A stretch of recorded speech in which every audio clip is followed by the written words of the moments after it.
Well, good afternoon, everybody. Happy Friday. Okay. You good? Okay. I want to start by saying a word about the death of Tyree Nichols.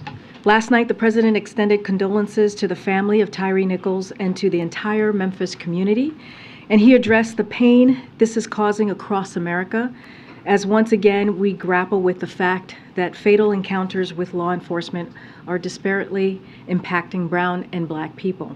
As the Department of Justice conducts a full investigation and state authorities continue their work, the president has joined Tyree's family in calling for protests to remain peaceful. Last year, the president called on Congress to send the George Floyd Justice in Policing Act to his desk. When they didn't, he signed an executive order that included stricter use of force standards and accountability, provisions for federal law enforcement, as well as measures to strengthen accountability at the state and local level. Today, we all must recommit ourselves to the critical work that must be done to advance meaningful reforms.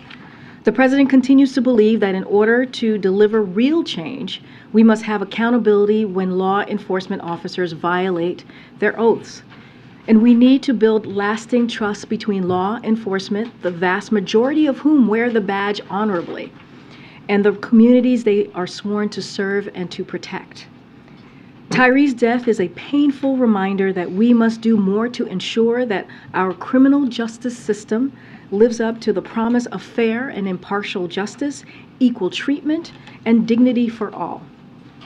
Today is International Holocaust Remembrance Day, when we pause to mourn 6 million Jews who were brutally murdered during the Holocaust, and to grieve the many other ethnic minorities, people with disabilities, LGBTQI+ individuals, and political dissidents who were also killed during this dark chapter in history.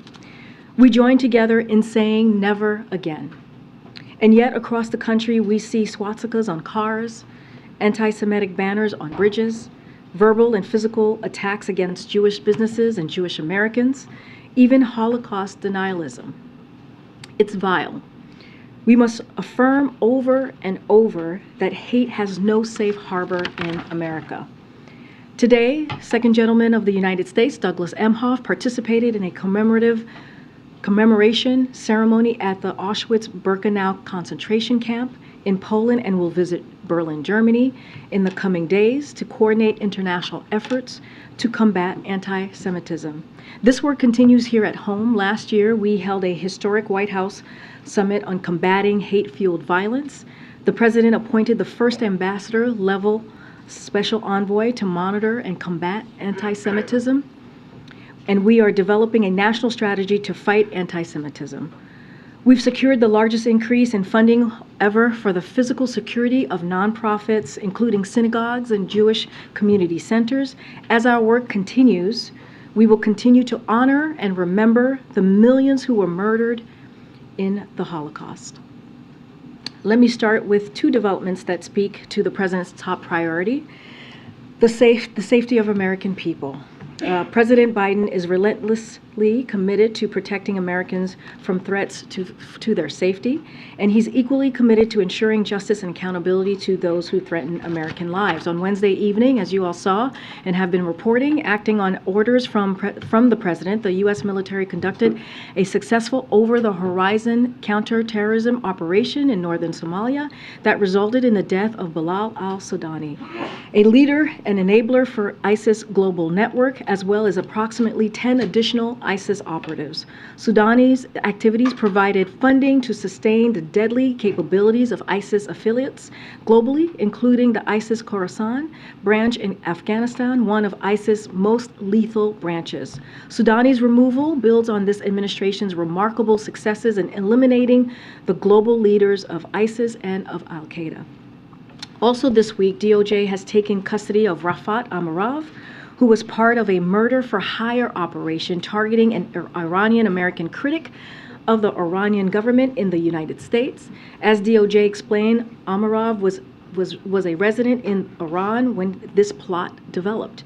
But that did not prevent him from now facing American justice. The government of Iran continues to plot the murder of dissidents and American citizens, including current and former U.S. officials. President Biden has directed use of all elements of national power to expose and disrupt these plots and to pursue those responsible. Today marks a moment to emphasize yet again our relentless commitment to protecting Americans, to holding accountable those who threaten American lives. And here's a bit on what you can expect from the president in the week ahead. Today, the president will head to Camp David. On Sunday, he will travel to Wilmington, Delaware. On Monday, the president will travel to Baltimore, Maryland. The president will discuss how bipartisan infrastructure law funding will replace the 150-year-old Baltimore and Potomac Tunnel to address the largest bottleneck for commuters on the Northeast corridor between Washington, D.C. and New Jersey. The president will be joined by Department of Transportation Secretary Pete Buttigieg. On Thursday, the president will travel to New York, and the president will discuss how bipartisan infrastructure law funding for the Hudson River Tunnel project will improve reliability for the 200,000 passenger trips per weekday on Amtrak and New Jersey Transit. On Thursday morning, the president will attend the National Prayer Breakfast on Capitol Hill.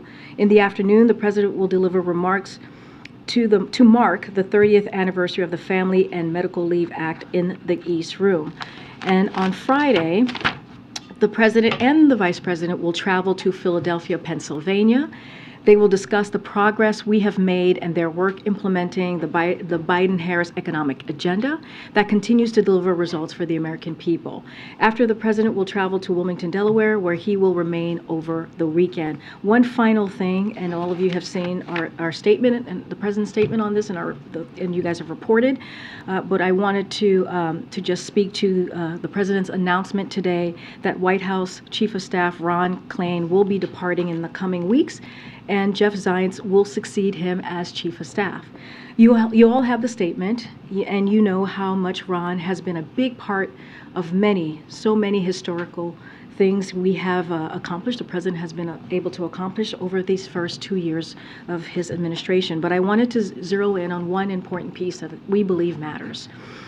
The president said, and I quote, "And while we have accomplished an extraordinary amount, the real mark of Ron's success is that he is beloved by the team he leads here at the White House. They're going to miss him just as much as I will." If you would just indulge me for a second, because I do, again, think this is incredibly important. In another point of personal privilege, as I did earlier this week, because you know I am a proud Klainiac, as I mentioned here a couple days ago, which is real, just look it up. I just wanted to share a moment that I think perfectly encapsulates how much Ron means to everyone here.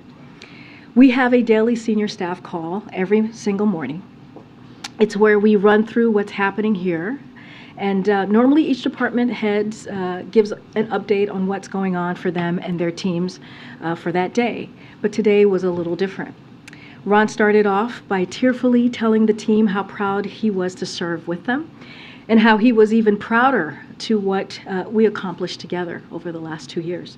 And then each person went around telling their own favorite Ron story. There were a lot of tears and even more love on the call. Office of Legislative Affairs Director Louisa Terrell told a story of how she got Ron a rock during a tough period because he is our rock here. Homeland Security Advisor Liz Sherwood Randall reminiscence about how she had known Ron since they were kids who went to work for Joe Biden in 1986, a very long time ago. Domestic Policy Advisor Susan Rice called Ron the best chief of staff she's ever worked for, which Senior Advisor John Podesta then concurred with after he left. As you know, John Podesta was also a chief of staff here at some point. IGA Director Julie Rodriguez noted how consequential the last 2 years have been under Ron's leadership as we pass some of the boldest policies that are improving the lives of Americans every day. And Counselor to the President Steve Ricchetti closed it out with, I quote, "You always paid attention to the little things that matter to people. More than anything, you've made this group feel like more than just colleagues, but really like a family. And I will add, just for me personally, one of the things that I love about Ron is that he sees you when no one else sees you. And when he does see you, he lifts you up. And that is what is the definition of a leader is, and that is Ron Klain. And with that, I'll say Ron will always be part of the family.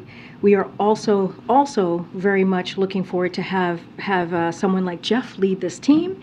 He is someone who many of us know very well and understands how to get big things done. If you've seen his resume, you would totally understand that. He's tackled the toughest issues in government all throughout his career, from fixing healthcare.gov to leading our historic COVID response. He led the National Economic Council during Obama-Biden administration and shares the president's focus on strengthening our economy and growing it from the bottom up and middle out. He led our administration's transition into office under incredibly trying circumstances. You all were there and watched us trying to get the administration together at that time. And thanks to Jeff, we had a historically diverse team in place on day one, ready to work. Now in year 3, a big task ahead is ensuring the historic laws we pass are implemented efficiently and fairly. No better person to do that than Jeff Zients. And may I also add, there is no better or kinder human being. We are also all waiting to see the Bagel Wednesdays. I think you all have heard us talk about this. We hope that it makes its triumphant return. And next week, the White House will host an official transition event to thank Ron for his tireless work and officially welcome Jeff back to the White House in this role. Thank you for indulging me. I really appreciate this opportunity to do that. And with that, Darlene, you want to kick us off? Sure, thank you. One follow on Chief of Staff and one follow on Tyre Nichols. As you know, there are separate videos today that are being released, one on the attack on former Speaker Pelosi's husband, the other on the beating of Tyre Nichols. Can you say whether the president has any interest in watching or seeing either of those videos, particularly the Memphis one, since you mentioned police reporting their opening? So as I mentioned, the president sent his heartfelt condolences to Tyre Nichols' family yesterday, he and the First Lady, and he's going to be regularly briefed, as he has been. He's going to be monitoring the situation. As the case continues to develop, clearly he'll be keeping a close eye. I don't have anything further to read out on that piece on the video. Obviously, the video is not out yet, but again, he'll be regularly updated. As far as Paul Pelosi, I have not seen the video yet. I know that was just released, and I know many of the cable news outlets have been showing the video to this morning. I haven't had a chance to check in with him or to ask him, but I think you don't even need a video to know how horrific and unconscionable the attack of Paul Pelosi was. And to be very honest, it's a miracle that Paul was not more seriously injured, and we are grateful that he is on his way and continues to recover. The president has always been clear and continues to be clear to condemn any sort of political violence. There is no place for it here in our country, and he's going to always believe that and ask for people to come together, Republicans, Democrats, it doesn't matter which party you're in, to condemn the political violence and violent rhetoric that we have seen over the years. And with the Chief of Staff news today, that position is one of the more powerful ones in Washington that has never been held by someone who is not white and male. Would the president commit to choosing a Chief of Staff who is not white and male if Jeff Zients were to leave before the end of the president's term? Here's what I'll say to this. I'm certainly not going to get ahead of the president. That is not something that I can do from here. But look, and I kind of said it at the top, the Biden-Harris administration is the most diverse in history. That is a fact. And we expect this trend to continue. The cabinet is majority people of color for the first time in history. The cabinet is majority female for the first time in history. The majority of White House senior staff identify as female. 40% of White House senior staff identify as part of racially diverse communities. A record 6 assistants to the president are openly LGBTQ. And also if you think about our 30,000, about 3,000 appointees, 58% female, 51% people of color, 6% disabled, 31% first-generation Americans, 17 first-generation college grads, and 14%, when I say 17% first-generation college grads, I forgot to add that percent, and 14% LGBTQ. And I think that matters. This is a record that the president is truly proud of, and I think not just the president, all of us here who are members of his team. Yeah. Thanks, Karine. I know there's been coordination on the law enforcement level, but have there been any conversations you can tell us about between the White House and state officials or governors about how to handle the possibility of unrest this weekend? So a couple of things there. I just want to reiterate what the family and the president have called for, which is peaceful protests for people to please protest peacefully. That is something that the president will continue to call on. And he joined, as I just mentioned, his family. The White House has been in coordination with the relevant agencies to ensure they prepare if protests become violent. This coordination is standard practice and in keeping with what the administration has done in other instances, including the anticipation, as you all know, for the Dobbs decision, the trucker convoy protests, and Election Day. Those are 3 examples that I can share with you at this moment. Administration officials have been and will continue to be in touch with state and local officials on the ground as we watch the next few hours develop.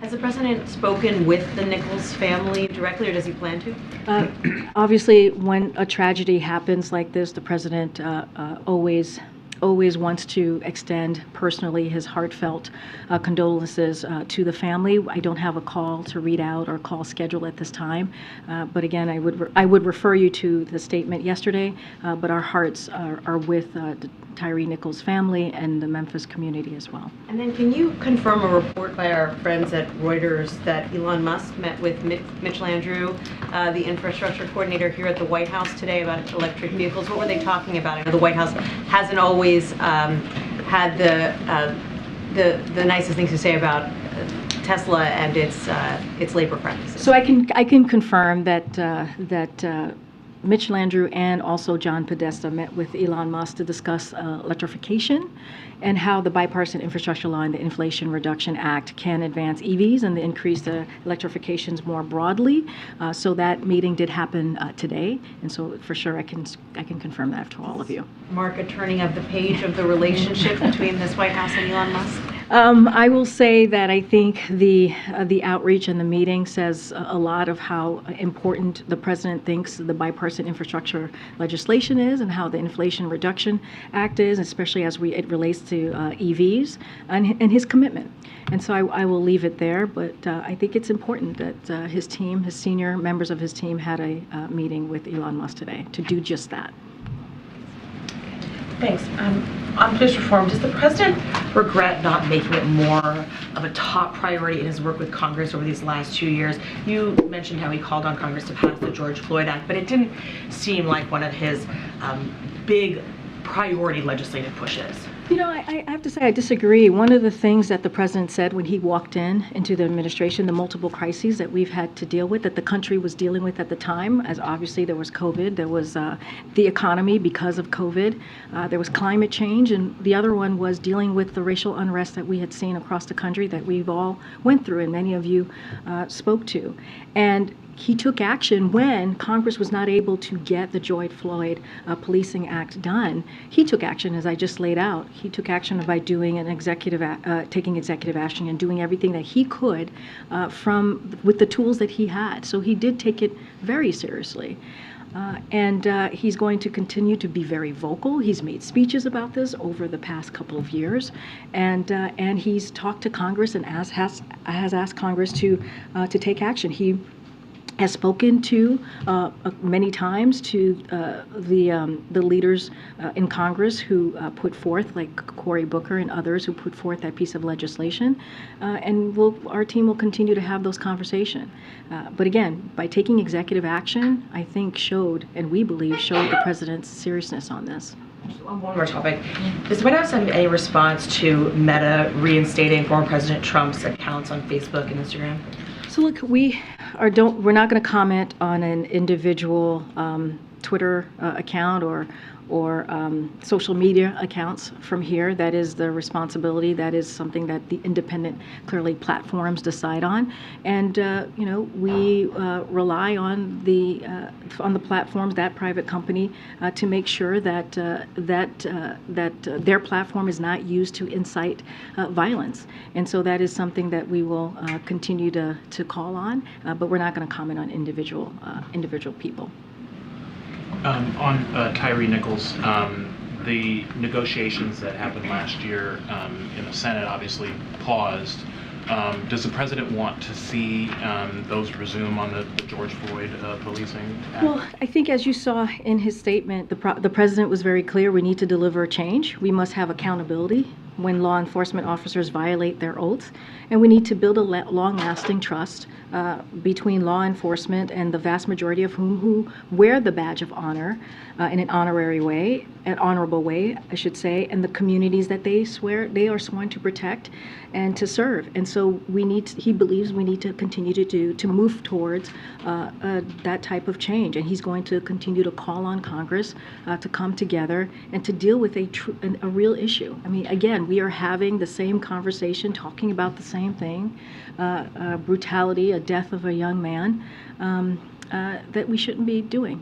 We shouldn't be reliving this type of hurt and pain and having to reach out to the families and a community and saying that we're with them in this time. This should not be where we are today. But specifically those Senate talks that were happening between Cory Booker and Tim Scott and others, is that something that needs to be restarted at this point? I mean, I'll say this. We think Congress should act and take action and put legislation to the floor that deals with this in a real way. And that is going to be up to Congress on what that looks like and what that ultimately materializes to be. But again, the president's going to call on them, and he's committed to really being part of the crucial work to advance meaningful reform. And is there any specific provision in that bill or in any other bill that would prevent the kind of death that we saw here? Look, I mean, if you look at the George Floyd Policing Act, which is something that the president supported last year, there were some real important components, provisions in that act that we thought would start the process of bringing forward meaningful change, as the president is going to continue to call for. But again, we're going to work with Congress. We're going to continue to call on Congress to really move something forward that's going to deal with an issue that has been disproportionately really affecting the brown and black community. Thanks, Karine. The legislative issues aside, I think the president spoke publicly about what seemed to be a genuine bond he had formed with George Floyd's family. And I was wondering if you could talk about, just from a personal side of things for him, how much that has informed or maybe had an impact on how he processes or sees things like what it appears we're about to see done at this. Yeah, and you know this, Phil. I think you've covered the president, or certainly watched the president the last couple of years, especially during that time as his relationship with the George Floyd family developed. And they've met many times and they've spoken many times. And I cannot imagine how conversations like that don't have an effect on someone, right? When you see a family going through so much pain, and that pain being captured on video for all the world to see. So yeah, I think it's had an impact on all of us here. It's had an impact on many across the country, across the globe. And yeah, I think he takes this very seriously. He sees what is going on. He hears the stories. He talks to the families, and he feels that it's important. It's important to make sure that these families that go through this get swift and full and transparent answers and investigation to the death of their loved ones. Don't want to get too far into it because, as you know, the DOJ is looking into this, as also as the local authorities, and there's going to be a trial. So don't want to get too far into this particular case. But as you asked me about the George Floyd family, yeah, I think it affected all of us. Meeting them and listening to their story and what they've had, the pain that they are still going through. And he got at this a little bit in the statement, but in terms of his call for protests, nonviolence, is he confident that it feels like that's where things are going at this moment in time, and how will he ensure that that message continues, I guess, to be durable over the course of the next couple of days? Yeah, look, he called for peaceful protest. He joined the family. I think people should listen to the family as they call for peaceful protest as well. And I think that's really important. And we understand the outrage people have currently, and how hurt and painful this is. But we're going to continue to say violence is unacceptable. And so, I just laid out a moment ago of what we are trying to do here. The president has met with the agencies. His administration has been very much in touch with local and state officials to do everything that we can to prevent that. But again, the president has always been very clear when it comes to violence not being the answer, and making sure that when people protest, it's peaceful. Okay, Joey. Yes. Okay. That's right. Yeah, I appreciate it. I just want to clarify, the FBI director has said he has seen the videos of Tyre Nichols, said he was appalled. Has the president been briefed about the contents of the video, or has he seen the video footage himself already? Well, I can tell you the president has not. He's been briefed, but he has not seen the video, nor has anyone at the White House seen the video. So I can confirm that. But look, he has been briefed on what occurred and what he knows, what he's able to be briefed on from his team, but he has not seen the video.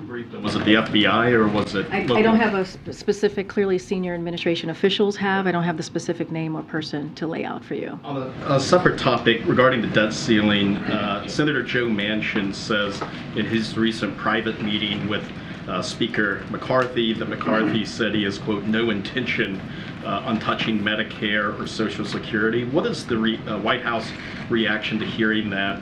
And do you agree with what the senator is saying there? Well, look, for months and months and months now, and many of you have reported this, they have been saying that they're planning to cut Social Security and Medicare. This is what Republicans have been saying for months. And I have a few reporting from some of your colleagues, from your esteemed colleagues. Just the other day, the Washington Post headline is quote, House GOP eyes Social Security, Medicare, and spending battle, end quote. Or Reuters earlier in January, Republican House conservatives threatened debt limit default to cut social programs. That has been consistent with what House Republicans have been saying. They want to,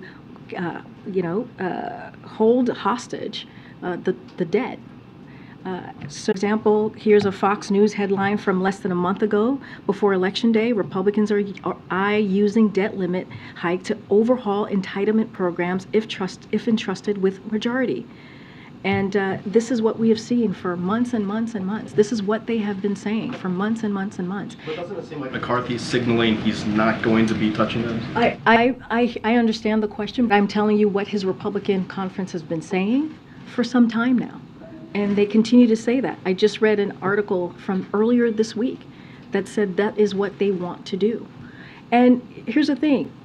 As you talk about, the debt ceiling, as we talk about this conversation that we've been having for weeks about their responsibility and what they should be doing, Congress, both Republicans and Democrats, in a bipartisan way to deal with this issue that's been dealt with 78 times since 1960, we haven't seen a plan from Republicans. What's their plan? We know that what they want to cut, but what's their plan? And so, it's been very clear to us what they want to do, and it's been very clear all through this week as well. Yeah, may I follow up on that, please? If the Republicans in the House do present a plan for conditions for what they would raise the debt limit under, will you start negotiations with them on that plan? What will be the point of them presenting you with a list of demands? Well, what I'm saying is they want to cut, but they're just saying this rhetoric that's incredibly dangerous, that is very dangerous to the full credit and of our country, right? You think about the debt ceiling, you think about the debt limit. We're talking about debt that has been racked up by Congress. right? But we continue to say we are not, this should be done when it comes to the debt limit, the debt ceiling, it should be done without condition. That doesn't change anything. I'm just laying out how they're proceeding here. It's such in a reckless way. And so we're just calling that out. But it doesn't change where we stand. It doesn't change the fact that we are not going to negotiate here. This is something that should be dealt with like it has been many, many times before. In the last administration, 3 times. Kevin McCarthy, other House Republicans voted for it under the last administration.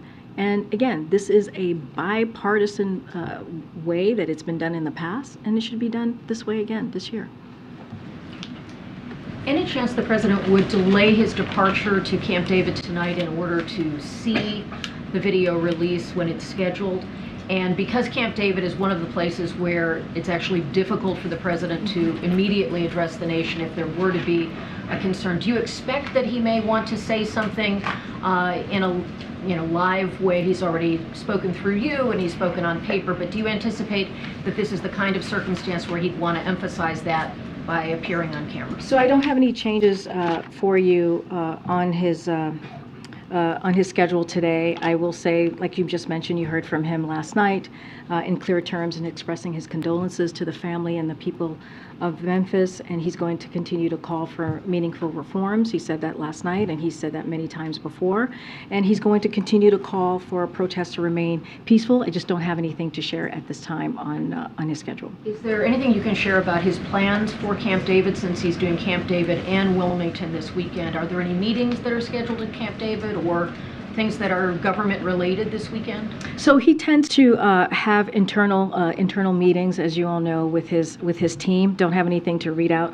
as well at this time, but that is something that he often does, whether it's virtually or in person, to keep abreast, especially with the next couple of hours, to certainly continue to be briefed on the situation in Memphis. And we're running out of January, and you had told us that we'd have the physical and the information about the president's physical. Any update on whether that might slide into February now? I don't have any updates on that at this time. Look, this is something that we're committed to doing. As I've said, we did it back in 2021 in a very transparent way and shared the doctor's memo to all of you for you all to review, and it was very extensive. It was, again, in a transparent fashion. And so we're committed to doing that. I just don't have any updates at this time. I'm going to go to back there. Thank you, Karine. Haiti has gone through another tough week. I know you were questioned earlier this week, but we heard Helen Lalim at the UN Security Council talk about it. Yesterday, it was the police officers who paralyzed Port-au-Prince because there were officers that had horribly been killed over there. Any progress, because people are begging for the United States and Canada to get involved in a respected international force on the ground. Any progress in the discussion? So, as you know, as you just mentioned, together, the U.S. and Canada have taken action to provide assistance to the people of Haiti while also holding those causing this crisis accountable, including through sanctions. That is something that we have announced in the past several months. And as you saw at the NALS summit that just occurred recently in Mexico City, that coordination will continue. During their bilat, President Biden with Prime Minister Trudeau also committed to continue coordination with partners on the U.S. Security Council on the next steps to support stability to Haiti, including support to the Haitian National Police. And so that is a commitment that the president has, and we will continue again to coordinate to see what we can do. But no new forces on the ground at the moment. I don't have anything to announce or preview at this time. The other question I have, Karine, is what's happening in the Middle East and in Israel and the Palestinian territories. We saw what happened in Jenin yesterday. We were hearing that 5 people were killed in the synagogue in Jerusalem today. I know that the Secretary of State Blinken is in the area. There's a commitment to the 2-state solution that's going to be reaffirmed. But does the president intend to do anything concrete towards a solution this year, for instance? So, as you know, we're aware of the reports yesterday. You just mentioned Secretary Blinken's travel. So we recognize the very real security challenges facing Israel and the Palestinian Authority. That is something that we recognize and condemn terrorist groups planning and carrying out attacks against innocent civilians. And that is something that you will continue to hear from us, and we will be consistent on that. We also regret the loss of innocent lives and injuries to civilians, and are deeply concerned by the escalating cycle of violence in the West Bank. Over the past few days, our administration has been closely engaged with the Israeli and Palestinian Authority on the recent violence and to urge de-escalation. We underscore the urgent need for all parties to de-escalate, to prevent further loss of civilian life, and work together to improve the security situation in the West Bank. Palestinians and Israelis equally deserve to live safely and securely. And you'll hear that from clearly Secretary Blinken, as you just mentioned, his commitment that the president has to a two-state solution, and we will continue to call on de-escalation in the region. Can I just a follow-up to that? I know during May of 2021, when there was violence in the region, President Biden got on the phone with Netanyahu. He was more personally engaged. Is there a reason why we're not seeing the president himself hop on the phone and be more directly engaged? Well, as you know, the president is very committed to the security, the real security challenges that they're facing here in Israeli and in Palestinian Authority, and we're going to continue to condemn certainly the terrorist groups planning, and we'll continue to be vocal. Don't have anything to read out as far as the president calling the prime minister, but as you know, as it was just mentioned, Secretary Blinken is in the region. We had National Security Advisor Jake Sullivan, who was there just last week, and I think that shows our commitment to the region, and so you'll continue to see that. Just don't have anything specific on the president's involvement. Good. Thanks, Karine. People on the Hill are talking about a debt limit extension until September. Would the White House support such an extension? Look, we've been very clear that the debt limit should be dealt with without conditions. We've been very, very clear on that, and we'll continue to make that clear. And we believe that Congress should act in a bipartisan way, as they did 3 times in the last administration, as they did 78 times since 1960, 49 times with a Republican president, and 29 times with a Democratic president. This is incredibly important. We have seen reports that if a default happens, 6 million jobs could be lost.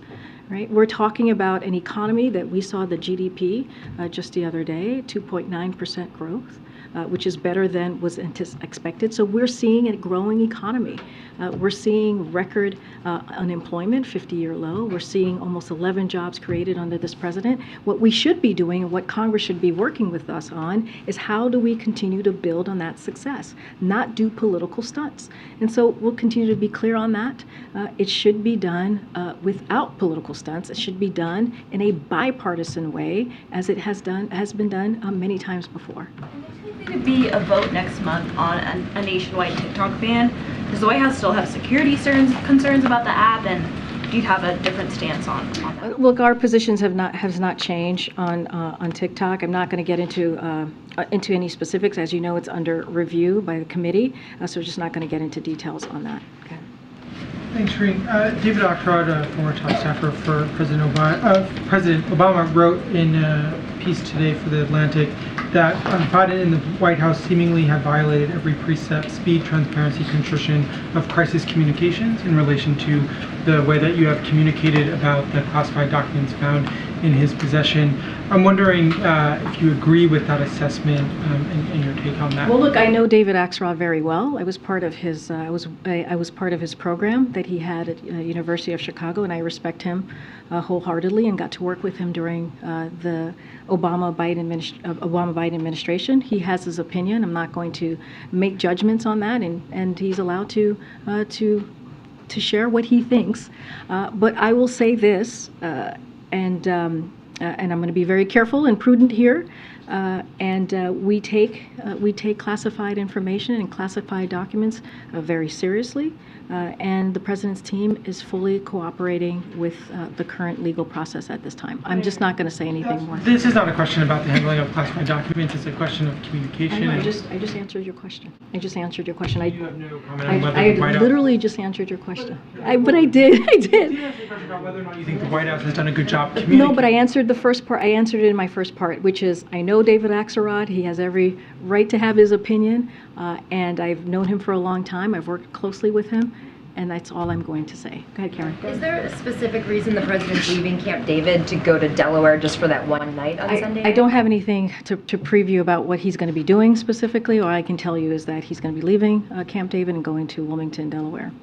And his travel for next week, the Baltimore, New York travel obviously is infrastructure related and tunnel specific, Philadelphia on the economy, but they're obviously very blue cities. Why the focus on those three places next week? Why did you guys pick that? Well, I think, well, first, I'm not going to get ahead of the president. He will lay out the importance of his travels to those particular tunnel and why he wanted to highlight those tunnels, so certainly not going to get ahead of him. Look, remember, it's a bipartisan infrastructure legislation. We were in Kentucky in the beginning of the year, which was a bridge in Kentucky that was really important in the region. And we had, you saw Mitch McConnell, you saw a bipartisan effort of elected officials who came together to talk about a bridge that for decades presidents had wanted to fix and have not been able to. So we were in Kentucky not too long ago. This next week you'll see the president in Maryland and in New York.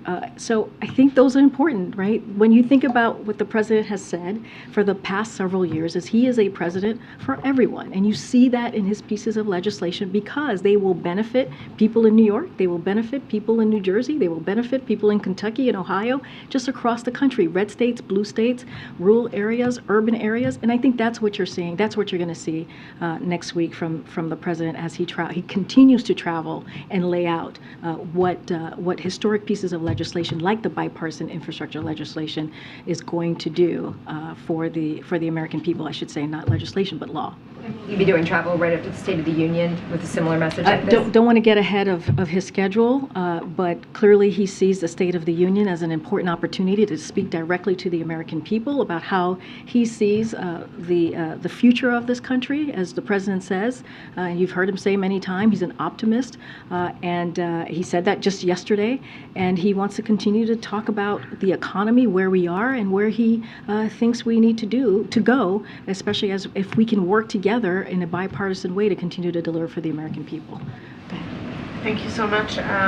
So is the president going to go to Europe in the next month to mark the one-year anniversary of the invasion of Ukraine? And I understand if you're not going to comment on concrete travel plans, but going to Ukraine, is this an option for the president today? I'm not going to get into the president's travel from here, and I can say that we currently, and you guys heard us say this already in the last 24 hours, we currently don't have any travel plans for the anniversary. What I can tell you is, and what I meant to say at the beginning is you're asking me about the security going to Ukraine. It is not appropriate for me to talk about the president's any type of security from here. But what I can say is that planning for how we will recognize the one-year anniversary is well underway here at the White House and across the government. But as a general matter, I'm just not going to get into internal discussions or read out any options that we're currently looking at. And once we have something, if we have something to certainly share, we will, but right now we currently have no plans to travel for the anniversary. Did Elon Musk request to meet with the president himself while he was in town this week? Well, what I can tell you, I would refer you to Elon Musk. I don't have any request to share with you right now. What I can tell you is that he did not meet with the president. It was his two senior advisors, as I just laid out, John Podesta and Mitch Landrieu, who met with Elon Musk today. I just don't have anything else to share about who asked whom. Following up, somewhat related to EVs, but gas prices. It could hit $4 in the next couple of months, the national average, according to a lot of the experts like Gas Buddy. How likely is it that the president taps into the Strategic Petroleum Reserve again this year to try to lower prices? So Secretary Granholm, as you know, was here, I believe, on Monday, and she was asked this question, and so that is certainly something that's under her purview as well, and we don't have anything to share on that. What I can say about gas prices more broadly is that while some temporary refinery outages and maintenance are impacting gas prices right now, the price of gas is still down about $1.50 since June peak and around where it was when Putin invaded Ukraine. The Department of Energy is working with refineries to bring capacity back online swiftly and safely. And the president will continue to do everything he can to keep lowering costs for the American families. So look, in contrast to what the House Republicans want to do, we have that Spro bill that they put forward in trying to stop the president for doing everything that he can to lower costs. And so we're doing the opposite. We're going to continue to do the work to make sure that we tackle inflation, one of the most important economic priorities of this president, and so we'll continue to do that work. Any additional tapping of the Spro, I just don't have anything for you at this time. Refilling it, especially now that oil prices are climbing again, could get up to 110 a barrel. When do you see the timeline for refilling it? So we had laid out the plan of how that was going to work. I don't have anything updated on that. I would refer you to the Department of Energy for any specifics to that. Great. Thank you. On Tyree Nichols, in previous police brutality cases over the past couple of years, the officers have been white. That's not the case in this case. Is the president concerned that within the culture of policing, there is a comfort with violence and an entitlement to use violence that would lead these officers to beat a man to death for fleeing from them during a traffic stop? Does he feel that police may feel emboldened to do these things? And what would he do about that? So look, I mean, the president has called for meaningful reform. He's called on it very clearly and spoken to it the last 2 years. And he wants to see real change. He wants to make sure there is accountability with law enforcement officers who violate their oaths. And he also said that we need to build that long-lasting relationship between enforcement and the vast majority, we understand, and he believes, of whom wear the badge honorably. And that is important too.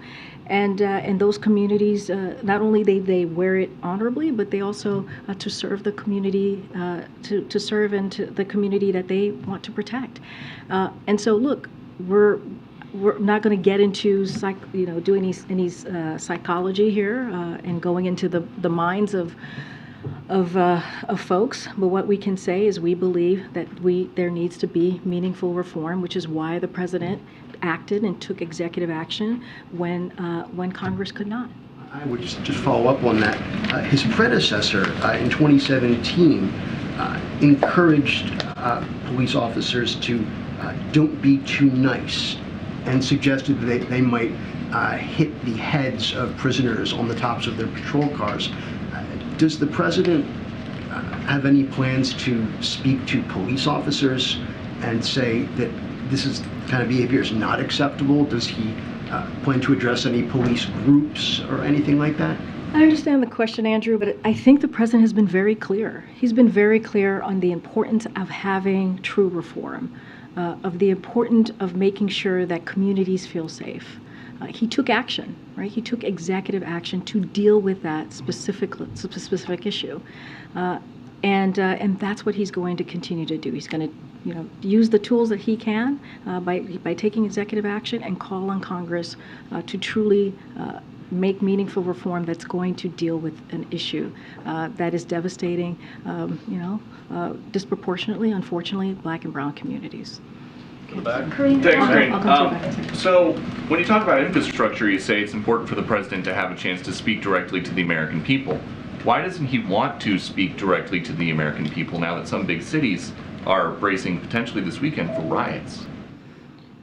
So he put out a statement yesterday, and I think when a statement comes from the President of the United States, it has a powerful impact. And he was very clear in that statement. He offered his condolences to the family of Tyree Nichols. he also joined the family in calling for peaceful protests. That is an important statement that the president could make.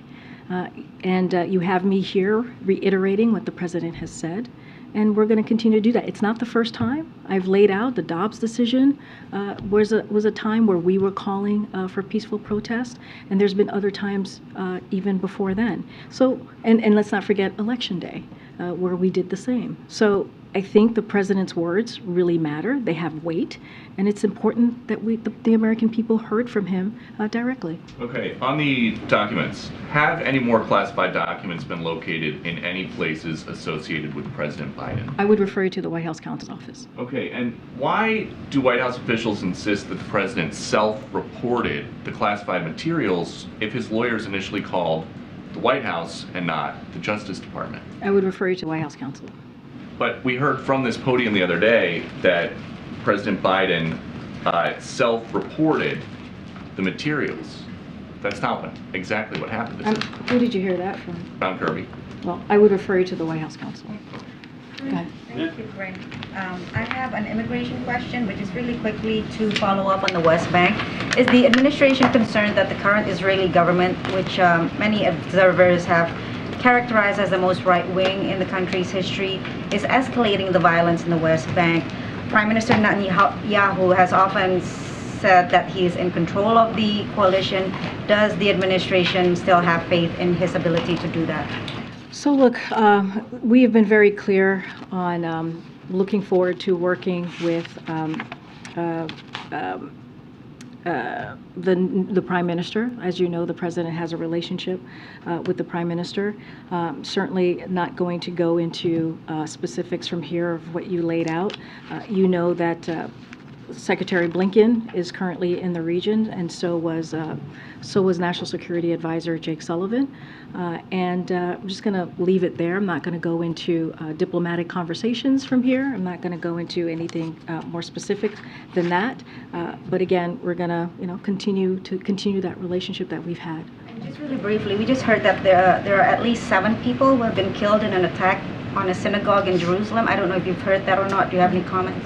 No, I have not heard of that, but clearly we have been asking both sides to de-escalate, and we'll continue to do that. But it's hard to speak on something that I have not read about. Immigration question. Can we get a reaction on the over 70 Democrats urging the president to reevaluate his asylum restrictions, please? Look, if you look at what the president put forward in most recently as it relates to the border security and the border security measures, it's actually working.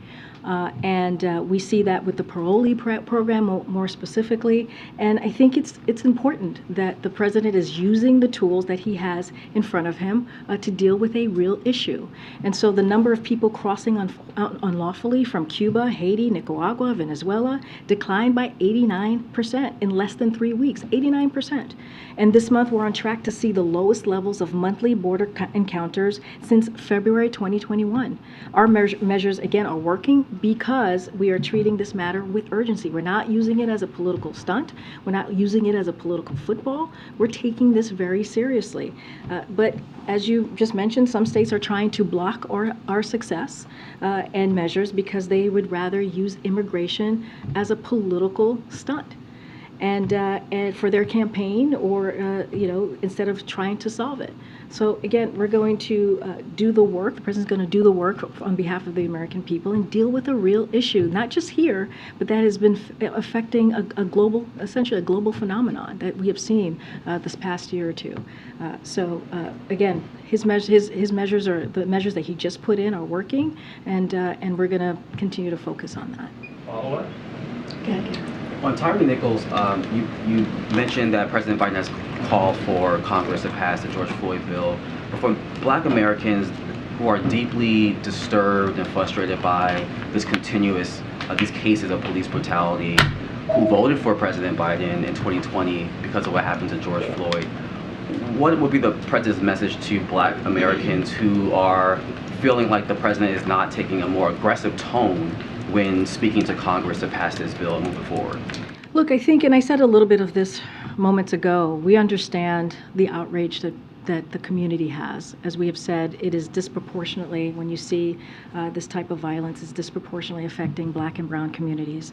But I think if you look at the president's actions and what he has been able to do and using the tools that he has, when Congress could not get this done, they could not move forward with the George Floyd Policing Act, he took action. He took executive actions and used the tools in front of him to move the conversation forward, to move the ball forward on dealing with an issue that is devastating communities.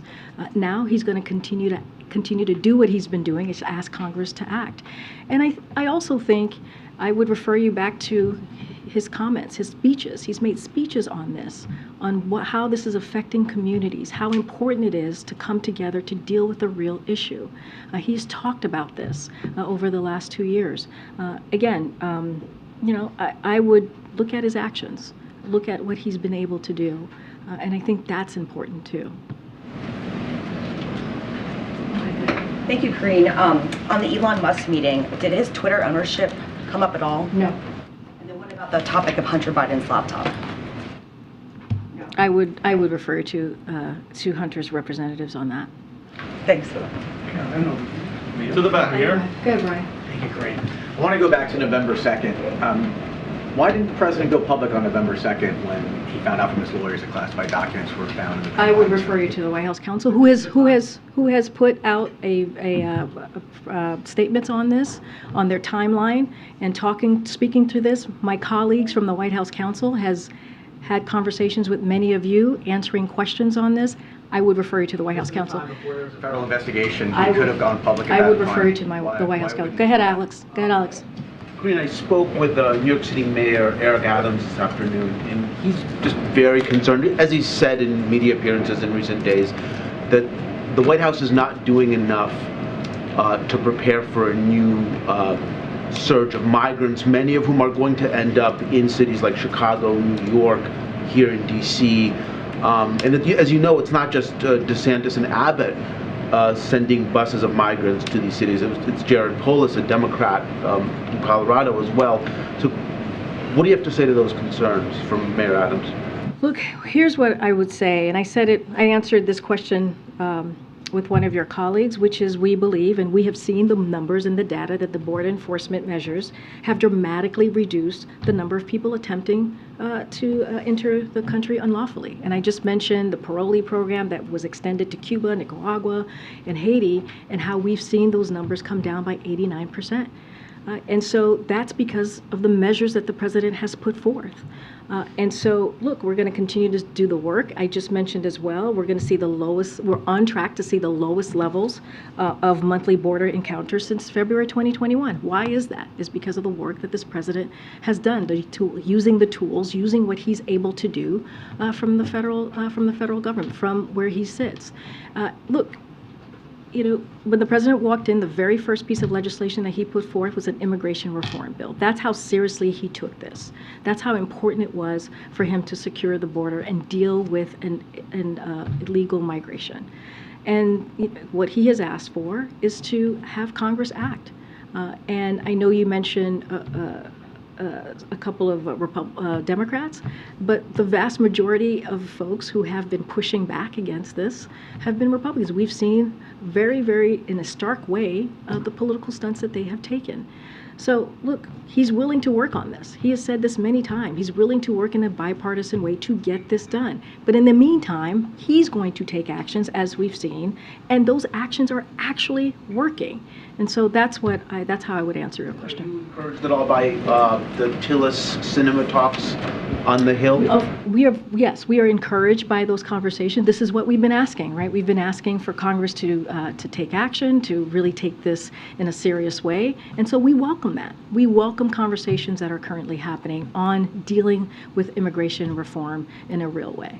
Okay, Courtney. Thanks. I wanted to ask about the student debt relief cases that the Supreme Court is going to consider next month. Say that one more time. I'm so sorry. It's okay. I'll be louder. The student debt cases that the Supreme Court is going to consider next month. I'm sorry. I still didn't hear you. The first part? Oh, student debt. It's me. It's not you.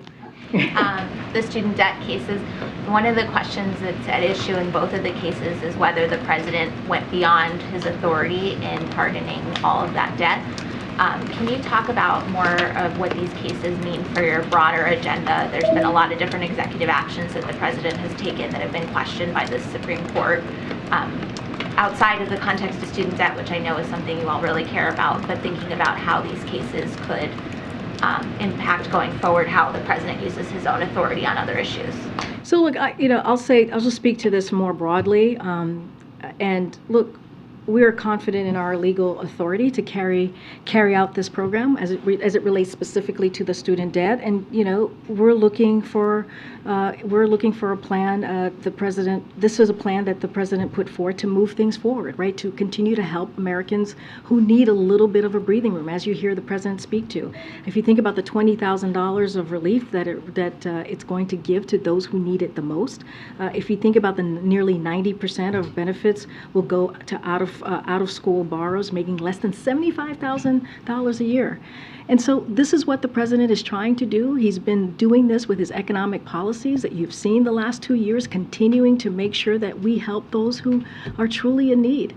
And building, if you think about what the economic theory has been for the past decades, right, which is trickle-down economics. The president is changing that and saying, no, we do not need trickle-down economics. He is saying that we need to build an economy from the bottom up, middle out. And if you think about his plan, it is working. It is indeed working. And he always is going to take steps and use his bully pulpit to make sure that Americans have an opportunity to really not be left behind. That is so important. So that you think about the student loan program, it'll give Americans who can buy a car, can start a family, can buy a home, and really put back into the economy because they have a little bit of extra more cash. And I think that is how we should see this. That is how we should see how the president wants to deliver for the American people. And it's not going to stop him. It's not going to stop him to continue to do that. Thanks, everybody. See you next week.